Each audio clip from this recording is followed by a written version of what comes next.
खासदार राजू शेट्टी यांनी वंचितवर हल्लाबोल केला। वंचितचे उमेदवार DC पाटील मूळचे भाजपचे असल्याचा आरोप आता राजू शेट्टींनी केलाय। त्यांनी अद्यापपर्यंत भाजपचा राजीनामा दिला नाही असंही शेट्टी यांनी म्हटलंय।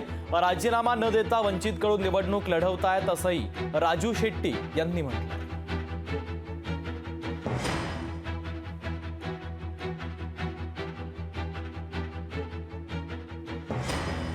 6 महिन्यापासून महाविकास आघाडीकडून हातकणंगले जागा ही स्वाभिमानीसाठी सोडलेली आहे असं परस्पर जाहीर केलं जात होतं। गेल्या वेळच्यासारखा फरक काहीच पडणार नाही, कारण यावेळचा वंचितचा जो उमेदवार आहे तो भारतीय जनता पक्षाचा सक्रिय सदस्य आहे। गेली 8 वर्षे DC पाटील हे भारतीय जनता पक्षाचे सदस्य आहे आणि त्यांनी अजूनही भारतीय जनता पक्षाचा राजीनामा दिलेला नाही, तरीही त्यांना वंचितची उमेदवारी मिळालेली आहे।